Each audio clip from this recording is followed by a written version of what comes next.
Oh, shit. Hey, guys. Listen up, cum sluts. Oh, God. Oh, it's my favourite Tumblr post. Cum sluts. You've seen the dog that's called Cum Lord, right? No, and I don't appreciate how nonchalantly you expected me to have seen the dog named Cum Lord. Now that's a cold opening.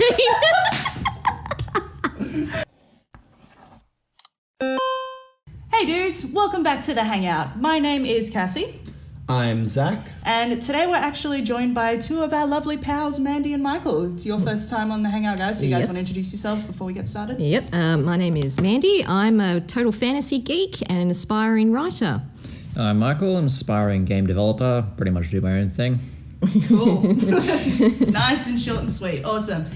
So today we're going to be talking about the 2017 Game Awards Game of the Year, Breath of the Wild, because I mean, it's been on my mind lately, and I'm like, I just want to talk about this game because it's so good. So let's get started. All right, what did you guys think of the game in general?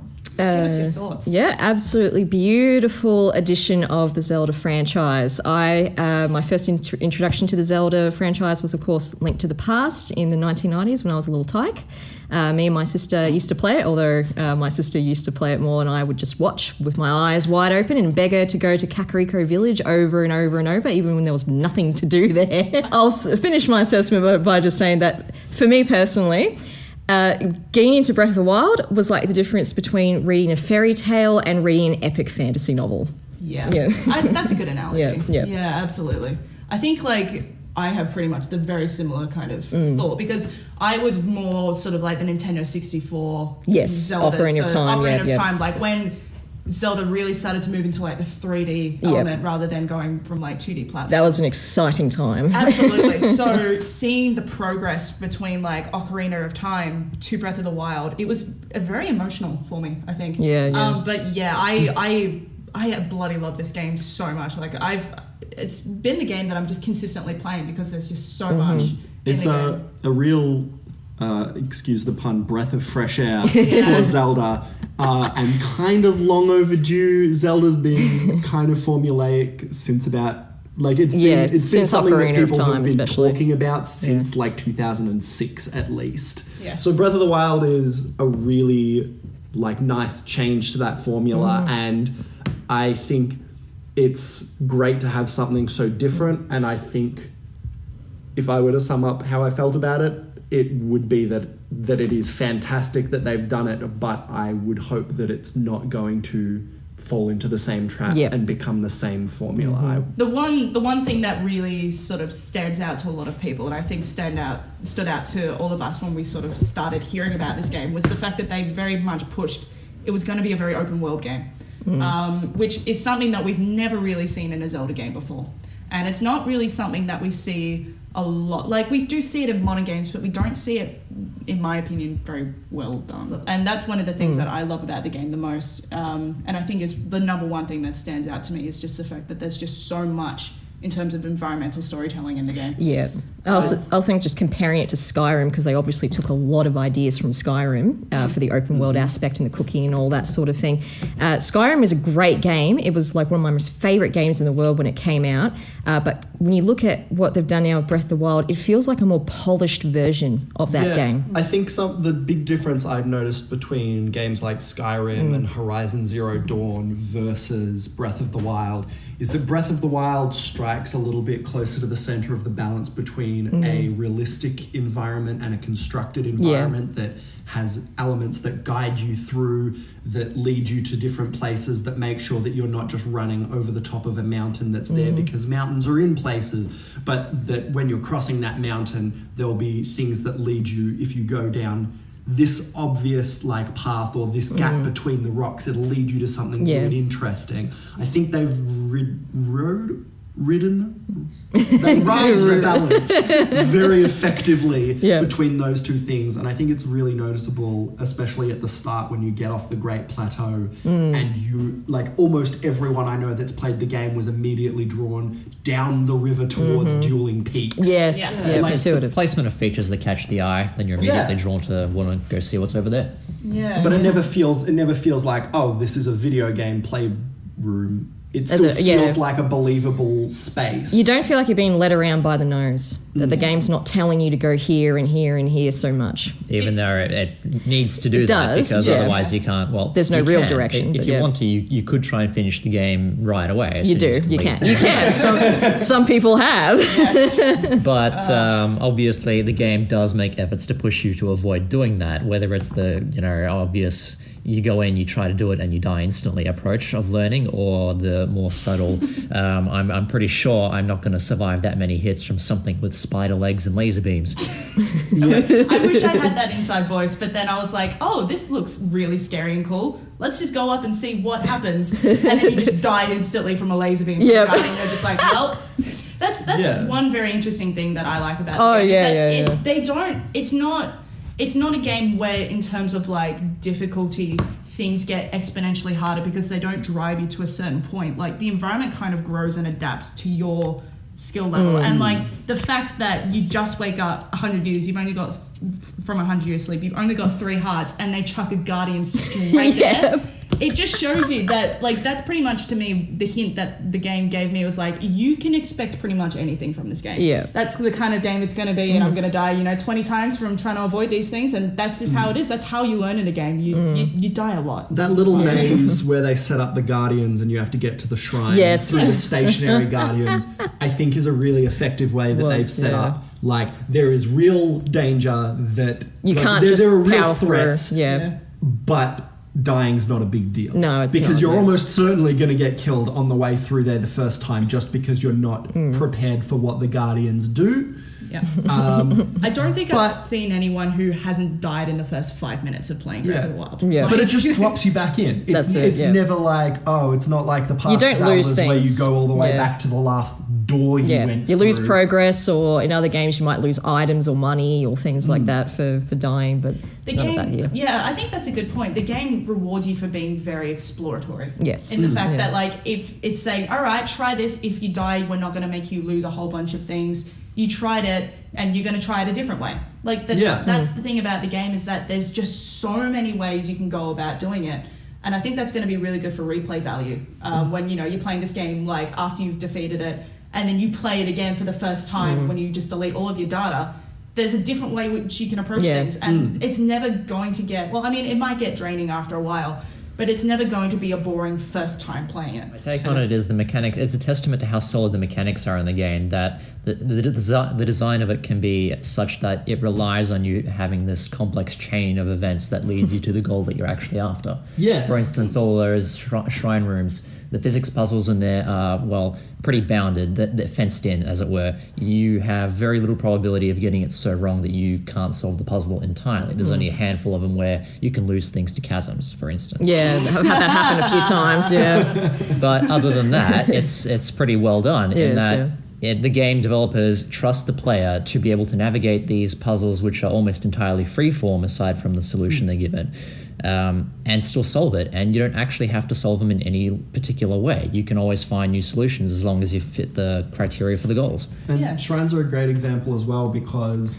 they've built a whole system around discovery of shrines, giving you the ability to go back and try it at another time. So if you can't solve a shrine, it's never like, well, I'd better stay here and just keep bashing my head against you this can always wall come back easily. because otherwise I'd have to climb this frigid mountain again. Yes. You can always just walk back to the shrine and give it another shot later. Yeah. So then it always makes sure you have the option to go and do something else for a bit to cool off. Instead of just being frustrated with the game and giving up on it. Yeah. I very much felt that during the motion control shrines. You were playing on Wii U though. It's Yeah. easier on the Switch. I know, Still a yeah. pain, but Yeah. it is easier. Yeah. Okay, so we'll move on from sort of like talking about sort of like shrine mechanics and whatnot.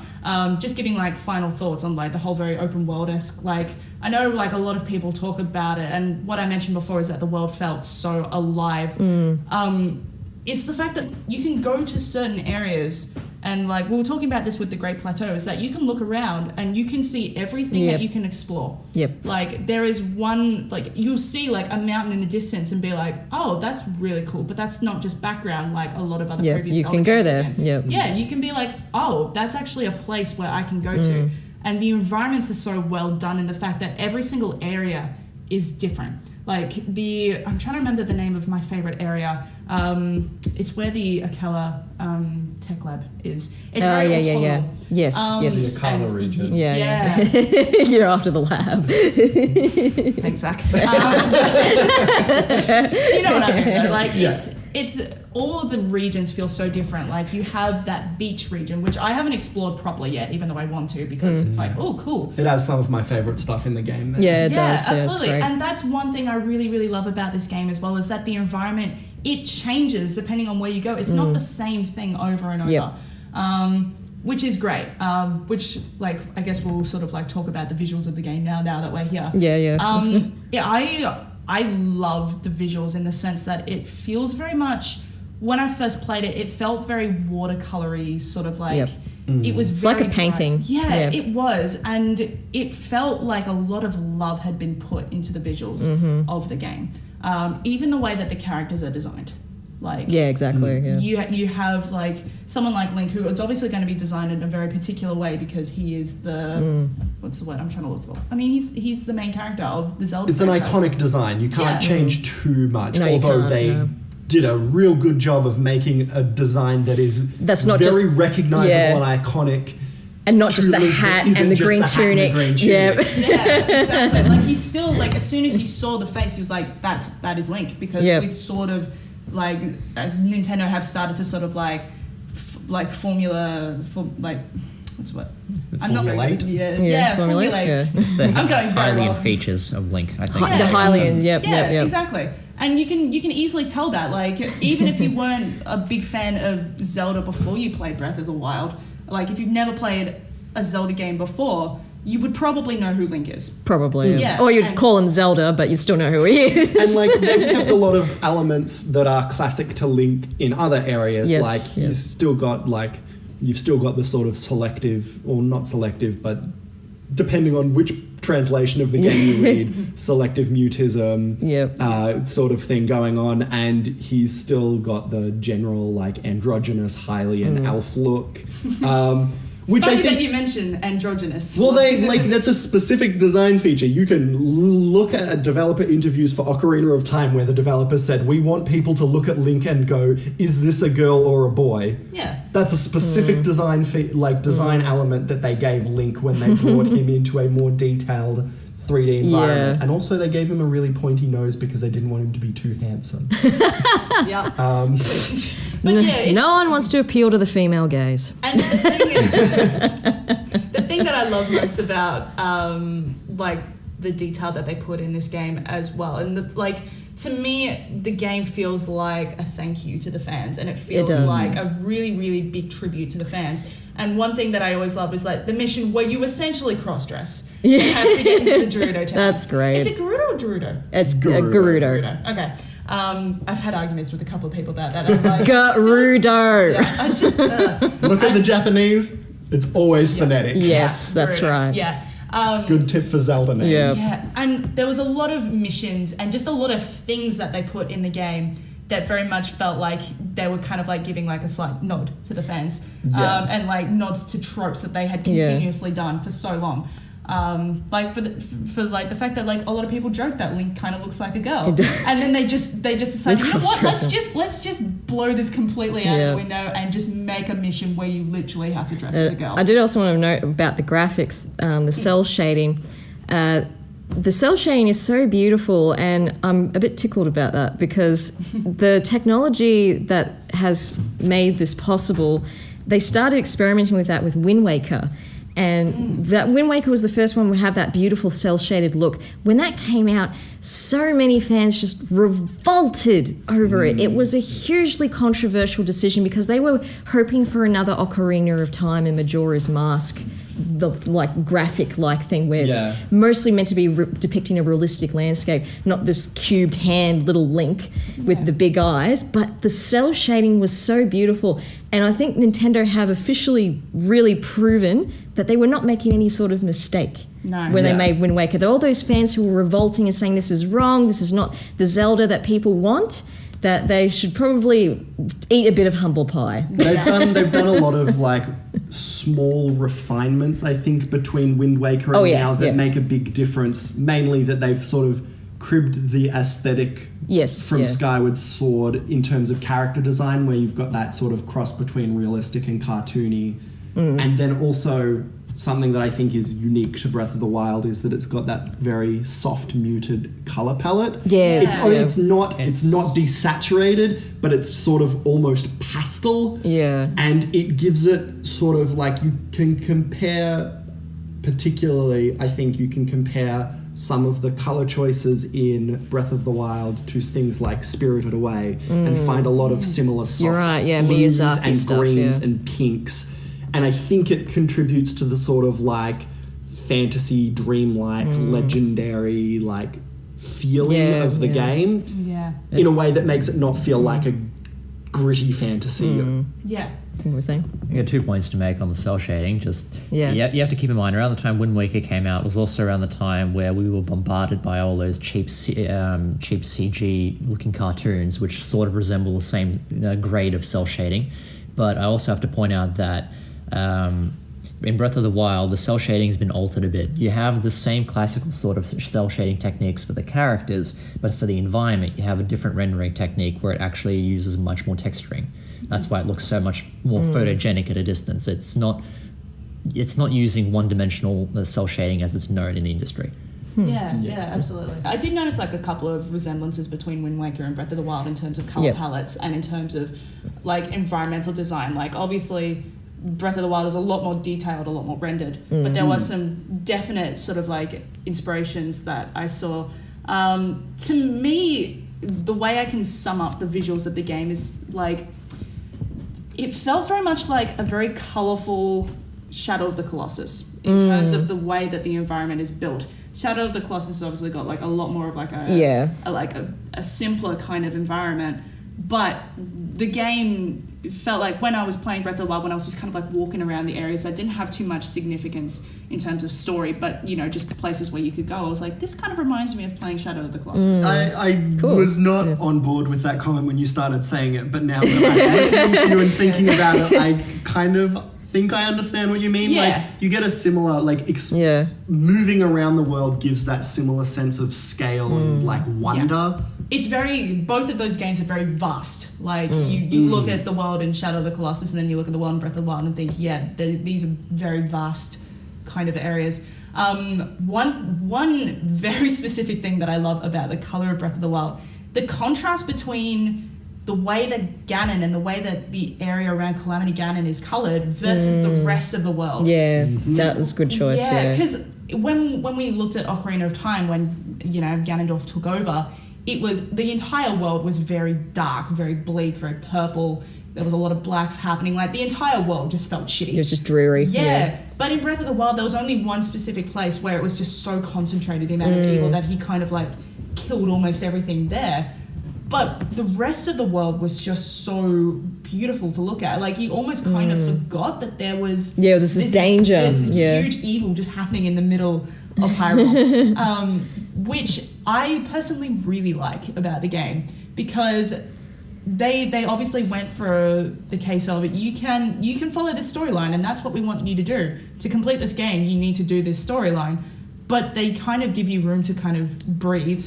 There's so many bad things in this. I know. They give you room to breathe and just explore and just be let's just put this aside for now. Even the memory side quest, which is actually my favorite element. Yeah, of the that game. was one of my favorite things to do, looking for those memories. Yeah. I think one of the reasons it feels so good to do that in Breath of the Wild is because no matter what you do in the game, everything is something that contributes to making Link stronger to fight Ganon. Yeah. So it's never like, oh, let's put off the end of the world to go fishing. Like, you're like, if you're doing shrines, you're getting like heart piece equivalents, which you can then use to power yourself and up. weapons. If you're finding and things, weapons, if you're battling enemies, no matter what you're doing, it's all stuff that you can use to be more effective in your fight against Which Ganon. is a really great substitute for the usual RPG format of leveling up attributes. Yeah. Yeah, that's a really great substitute. It also made you feel for the characters a lot more. And that's one thing that I started to notice, that Zelda, in particular, the characters in like older games, you knew who they were. And there wasn't really too much to them. Like, obviously they had different stories, they had different families, they were in different times, but we never really felt too much, well, personally for me, never really felt too much emotional attachment to some of the characters. Whereas in Breath of the Wild, when you start to sort of learn Link and Zelda's past, it becomes like very tragic in the sense that like they did fail. Like That's it, yeah. They and failed. you learn about all of the efforts that they went through, even reading Zelda's diary as well. I love that part. Yeah, the characters feel so much more fleshed out, and like as like 3/4 of the table here are writers, we can all appreciate that good character design is important. Like you have characters who are struggling, you have characters who are flaws, and that's important to carry out a story because it just it connects to the audience. Yeah, and there's so much more weight to it as well. Yeah. It's a pretty good direction to take with game development, considering even Ocarina of Time didn't really have solid character development to speak of. Not Yeah, really. exactly. I mean, you could argue the characters were all there, they played their roles, but what else did they really do? And you come up with nothing, really. Yeah, we were playing the game before because we were just sort of like, let's just play this for a little bit just to get ourselves warmed up. And one of the comments that I made was that in terms of the world, like all of the characters just feel so alive. Like you see a character just like, you know, swinging his sword around and you're like, oh, he looks interesting. Let's go talk to him. And granted, like we're all very curious people and we all like to sort of like go to certain places in certain games and be like, let's just explore everything here. But Breath of the Wild made it very easy for you to be curious about a lot of things. Yeah. I love the characters in the game. I think like a lot of the side characters, like I always find that the side characters are a lot of fun. Just because like we know the main character's story, but like I mean Hestu.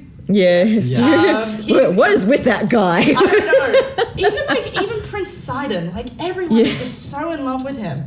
But I mean, understandable, he's an anthropomorphic handsome fish shark thing who was so aggressively positive. Like, how could you not fall for him? I mean, I can't picture him doing the whole, you know, arm flex thing in the grin without hearing a Japanese yosh. Yeah.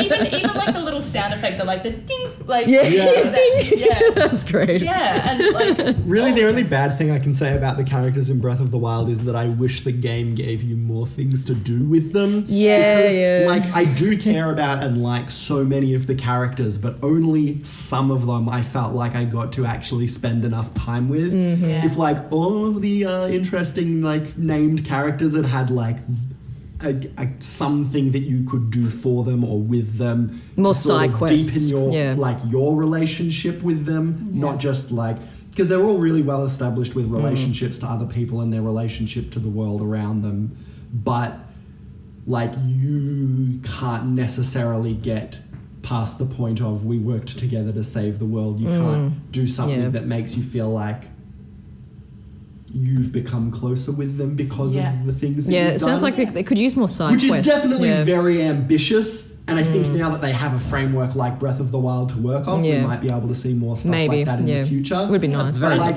if the worst thing you can say is, I wanted more of this thing, that's pretty good. It is that's good. a pretty good I think like what the characters needed was the thing that it needed was like less side quests and just more just general interactions. Okay, I So get your like, point. Yeah. I mean, you can do certain things that'll make characters react certain ways. My favorite thing to do is just getting undressed in front of all the characters and see how they react. See how they react, It's one of the most obvious things you can do in the game. I love the way Paya reacts and she just gets all flustered and she's like, you're so Master Link. yeah, I think that's quite, and the way Hestu responds as well, and he sings a little song about you being naked. Like That's adorable. it is pretty cute. But yeah, I think more of that would definitely sort of like solidify a lot of like the characters. And my love for them more. Yeah, what are you saying? And the characters, I was just going to say, the game's already come so far in terms of the franchise that we're at a point now where the characters are not just NPCs. They have a schedule. They have their own lives. They have places where they visit at certain times And of we the want day. the game to reflect that. Yeah, absolutely. And I'm just saying, if you're wondering why the characters feel so alive, it's because they're written as if they are living in this world. They're given things to do. They're given interactions and relationships. They're not just a cardboard And cutout. it's not just the same thing over and over, like a farmer just hoeing the same patch of soil over and over, nothing else. Although the amount of times these people have been going out into the freaking woods to find some silent princess, and you can never give them silent princess.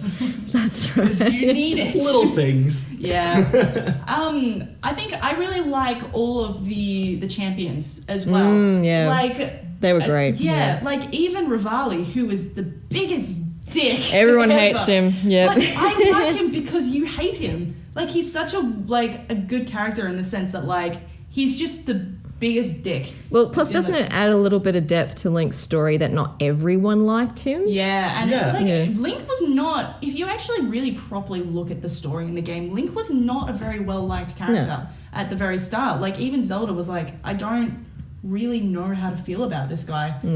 Like, obviously, with time, they kind of, like, grew closer because they both had, like, very similar struggles.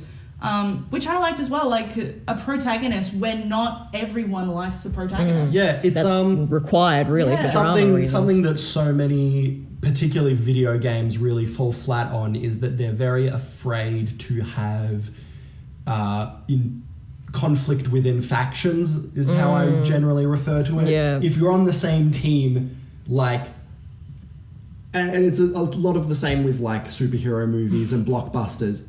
People who are on the same team have the same goals, have the same interests, all get along really well. What makes factions interesting and what makes for interesting characters is having people who are working together on the same goals that don't necessarily like each other or get along personally well or would sit down and have a cup of tea together. Yeah. But they have reasons for working together Yeah. and they have things that they like or respect about each other and things that they dislike about each other. Well, they have their own aspirations, basically. Yeah, Yeah. It's something though that I think people are very afraid of because they don't want you to hate anyone that you're That's supposed it, to yeah. spend time with in video games. Yeah. And it also, you know, I think people feel like it bogs down the story was gonna sometimes say. Yeah. because you can't just be constantly advancing the plot if you're taking a break so that characters can have an argument about what the right Yeah, thing to do exactly. is. Yeah. Even though I think that's the infinitely more interesting possibility. It can drag it but down. then Yeah. you're also stuck because then you have to write in all those different outcomes. The more- Absolutely, it is definitely more work. the more players you have, human or otherwise, the more complex the interactions get, and then you have to, as a writer or at least as a script writer for a game, you have to then plan ahead. What is going to happen to the game with all these combinations of interactions? If I have a faction of just 5 NPCs and they all have their own goals in mind and they're all free to act on those goals, then you have to realize that there's at least 25 different outcomes there if you just pair them up. Yeah. Yeah, absolutely. And one thing I really liked about the champions as well is that we were talking about how like they all had the same goal, but like a couple of the champions had their own ambitions when it came to Calamity Ganon. Like we heard Urbosa when she's sort of doing her like mini speech after you defeat Thunder Black Ganon, which I have thoughts on, which I will talk about soon. But she mentions that she heard in a sort of legend once that Calamity Ganon took the form of a Gerudo. Yes, Yeah, that was a and- great callback. Yeah, it was Yeah. a great callback to Ocarina of Time, but it also was like she legitimately is pissed off for another reason other than just like I'm just going to pair It's up with personal, Link. yeah. It is very personal, Yeah. and that's why I really like Urbosa. And they Yeah, do. she's That's, good. I think one of the reasons why I found the Gerudo area in general to be the most interesting is that, as much as it's not like, you know, so it's definitely not by any means like some kind of utopia. It is sort of designed as a response to how the Gerudo have been treated in the other. Yeah. In the other Yeah. games, they're wary of outsiders. They're very wary of people that want to present as masculine and strong and warriors, but you can see that it's a culture with layers, and that there are people in that culture who are like, actually, we should be able to have those things. There's a black market. There's the hot springs bathhouse thing where you can go, and the dialogue is sort of really interesting, and the way that Gorons are allowed in, because Gorons don't really present gender because they're rocks. Like, it's really interesting and complex, and the fact that they sort of have a character that kind of calls on to, I think it's so shit that this is a thing that's happening in our history that makes people kind of racist to us. And I just think that they went a little bit deeper on some of those characters than they did in other areas, which made it really... Well, have you seen the romance classes that you can take in the Gerudo village? Those were great. I loved it. All the villages felt so alive, and it's a great sort of way to sort of like introduce yourself to the culture before you decide to tackle on this fucking divine beast. Speaking of, favorite divine beast? I would say definitely Naboris. Yeah, Naboris is probably the most fun to navigate. Well, it's a little frustrating at times too. A little? Yeah, okay, a lot, but and that boss battle is incredibly frustrating. That just, whose idea was it to make it so that you had to lift up freaking metal pylons and get them as close enough to that friggin' boss as soon as possible before you electrocute yourself? As someone who absolutely hates motion controls, it killed me. It absolutely slaughtered me. I do like Naboris in the way that Naboris was designed as well. I like all the divine beasts in the way that they had their own little mechanic that you can sort of like play around with the environment a little bit so you can get to certain areas. But I think my favorite is Ruta, because I also really like Mifa's story. That's good, I like Mifa as a character a lot. But I think like Ruta was the first one I went to, which I think I'm not 100% sure, but to me it felt like the game was kind of pushing you to Dora's domain first. It does. It pushes you towards Ruta first, and the walkthroughs that I've looked at, because of course I'm lazy and use walkthroughs when I'm stuck. The order that they recommended was Ruta, Rudania, Mido, and then Naboris last. But some switch them around, and really there's not a huge difference between difficulty between any of them except for those bloody boss battles. But I'd say Naboris is probably the most difficult, just because the other ones all have a single moving part that you can move into, like generally, like, I mean, you've got 3 states that you can move Meadow into. You've got like 9 different positions on Ruta, but you only use really 2. But then Naboris has 3 moving parts with 3 or 4 different... 3 rotating barrels. 3 rotating barrels, but they can all be put into 3 different positions, which then makes for like a lot more combinations, like a lot more configurations of the dungeon, and you have to use a lot more of those configurations. Yeah, that was pretty difficult. I also really liked the kind of ways that you actually enter the divine beast. I know a lot of people disagree with me in terms of Rudania, the way that you get into Rudania. A lot of people hated it, like the whole stealth kind of shit. I wasn't a big fan of it. But you mentioned that, like, to me before, that you don't like stealth missions. Not a whole lot, no. I really like them. I don't know why. I just always have... I used to play this game that was like Mickey Mouse's Enchanted Mirror, something dumb. It was on the GameCube, and that started I think I know the one. Yeah. God, I need to find that. But I really like the fact that you kind of had to sneak around, and even though the character whose name is slipping me at the moment, the Goron that you're with, I know whose dad was Daruk. Daruk. No, Daruk's descendant. Yunobo. Yeah. You're right. It's Daruk's descendant, but I can't. His name escapes me too. It's Yunobo. But I kind of really liked the. I know a lot of people found it annoying, and at times I found it annoying as well. But I had a lot of fun doing it. Like, it felt a lot more fun than like previous. Like, As far as Zelda. escort quests go, Oh, it's a jeez. pretty good one. Yeah. Especially because if you get too sick of it, you can sort of just climb up higher on the mountain and throw rocks at all of the, the sentinels. I did that. There comes a point in Breath of the Wild where you just end up brute forcing your way through. I started carrying around the magnetic blocks and just like... Bang. The one thing I didn't like about the Divine Beast is that it started to get very repetitive, and I think that's one of the main criticisms. That a lot of people have said that it didn't really feel like it wasn't it was too much not like the temples from the other games. Yeah, I think part of the reason is because people are used to Zelda games being designed around unique interactions and themes whereas and things. Yeah. Breath of the Wild has lots of systems, and those systems are consistent throughout. So the divine beasts all work one way, the shrines all work one way. If you want to get more health, you're going to have to do shrines to always get the same reward of a spirit orb. Yeah.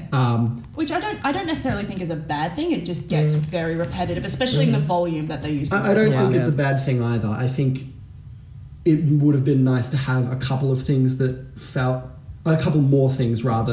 like unique interactions. Because in a weird way, the realistic physics and the way things interact makes the world feel more realistic. But when there's no unique interactions and it's only the physics system, you kind of start seeing the world for its parts. And you like... It, rather than feeling realistic, you feel like, oh yes, it's the thunder. Yeah. Like this is how lightning works in the game, and I can predict exactly how lightning's going to respond to everything, or I can use fire here because fire always does this around ice, and you start seeing through the mechanics. Whereas if you've got some more unique things sprinkled in there as well, there's more things that take you by surprise and stop you from thinking that you can predict everything. Kind of got two thoughts on that. If you play a game long enough, eventually you get past the aesthetic and the appeal and even the story, and you get right down to how quickly can you abuse its mechanics for something you haven't done before. I mean, there's that replay value, but ultimately the replay value, what it comes down to is entertainment value. And for that, you kind of have to understand how all the different parts of the game fit together in order to know where the gaps are and how to abuse them. Yes. Actually, this would be a good subject to talk about the bow spin attack. Oh, God. I'll shout out to the YouTuber who has discovered this attack, and I read this on Kotaku. So the YouTuber is Rinhara, #5 Aki, A-K-I. So the bow spin attack works like this. And to be clear, this is probably not something the developers intended. You need a bow and a heavy weapon. You hold the attack button, so you start spin attacking with your heavy weapon. Tap Z, R, and B anytime Link has the handle past his head. And when that happens, he will take out his bow, and it's basically like he's spin attacking with both bow and heavy weapon. And it just seems to double the attack or something. And it creates this devastating spin attack that does things like hits Hinoxes even when they're directly above you, so you don't have to target their legs. You can, if you use a freezing weapon, it'll freeze all the enemies and they'll be helpless as you just continuously spin and spin and spin. Endless torpedo of ice. The only drawback is it does still use durability, all the stamina. So you do have to still watch your stamina. But I'll have to find that. Find the YouTube video because you understand it better when you actually see it on what he means by the handle past his head, and it's a bit tricky. But once you figure out the right timing for it, I haven't figured out yet, but if you figure out the right timing for it, apparently it's not hard to do. And then you've got this ridiculous spin attack. That's amazing. I'm going to have to find that and just try and abuse the shit out of that. Yeah. Because the one thing I love about Breath of the Wild as well, which I don't necessarily think was actually intended, is that because there is such a vast physics engine and everything has its own sort of quirks and physics, you can just play around and just do shit. And we were talking about before how death isn't really that much of a big thing that you need to avoid because the game rewards you for being creative.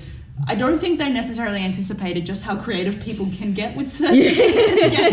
Log surfing. I don't think that they planned for a lot of the things that you can do in that game, but I think they actively avoided trying to remove stuff like that from the game. They planned not to plan. Yeah, like they were never like, oh, we've come up with 6 different solutions for this puzzle. But if they came, I imagine if they came across an unintended solution to the puzzle, they'd even go, wow, let's get a patch on that. Yeah, exactly.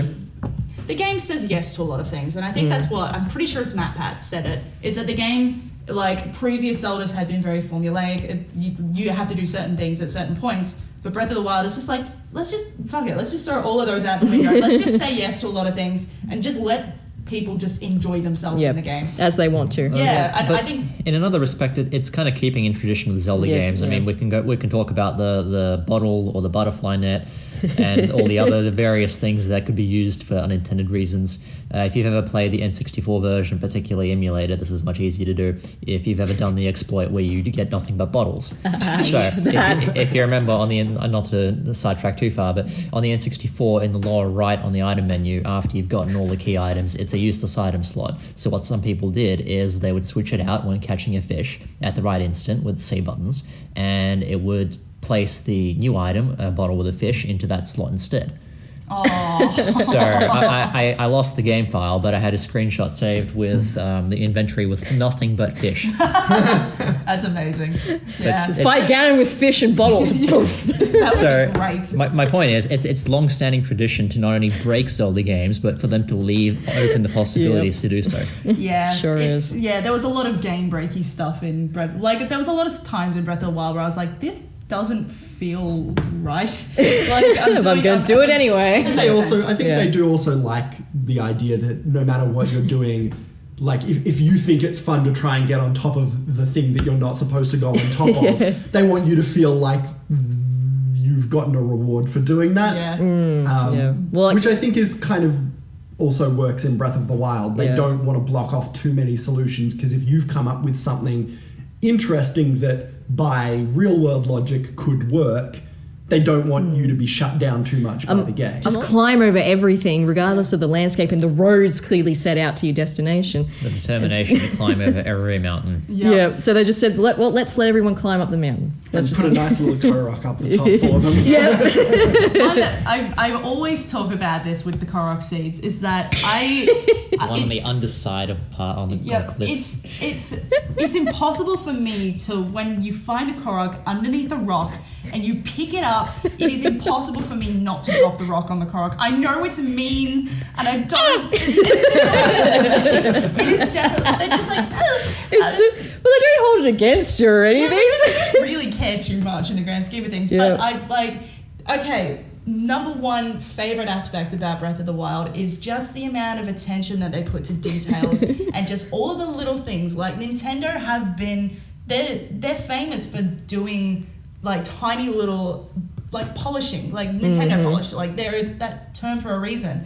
Like I could talk hours on just the amount of attention to detail that they put in very certain aspects of the game. Like for example, the characters react when you're not wearing clothes. When you go up Death Mountain and you go on your Sheikah Slate and the temperature thing comes up with error because it's too hot there. Too hot, Yeah. The fact that if you're paragliding somewhere and then you like shield surf and then you paraglide again, the shield stays on your feet. Like every single detail in that game, it just makes the game so much more just amazing. And other times it raises questions like, how does he get his shield back on his arm after getting off it? It just disappears and it's back on his back. It's just really good at that thing that skateboarders do where they like put their foot under the skateboard and kick it up. Yeah, but have you actually looked at a shield? It has little flaps in there. He has to actually hook it onto his foot with a strap. So how he gets his foot off and out from the strap and then puts his arm through it again. Just a wizard did fix it. your shit, Nintendo. It's the same way that he fits 10 great swords in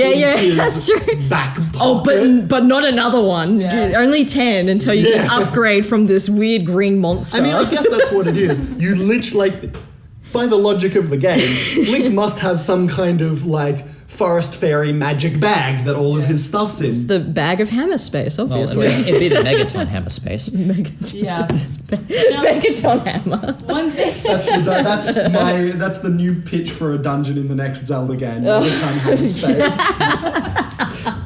Oh my god. One thing I wanted to quickly talk about before we wrap this up, because I think we've talked a lot. The sound design. Mm-hmm. Oh, wow. Like who was the name of the composer? Manaka Kataoka. Yeah, props. Like serious props. Because older Zelda fans and like a lot of like really hardcore Zelda fans will notice that there's a lot of areas that do have previous Zelda songs. Yep. But they're so intricately woven into the musical pieces at times. Sometimes you miss them. Yeah, like when you're at Temple of Time, you hear the Temple of Time music that was from Ocarina of Time, but it's very broken and very fragmented.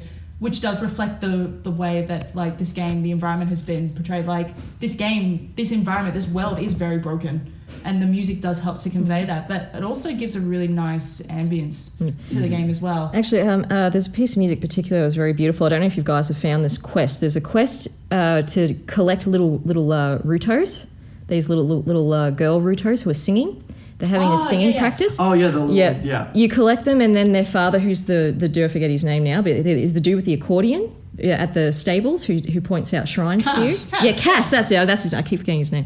Cass. Wow, thanks. Oh, yeah, he's different Cass. Whatever. He's spelled with a K, it's totally that's a totally different name. But yeah, so Cass is like their dad, or at least one of their dads, I think.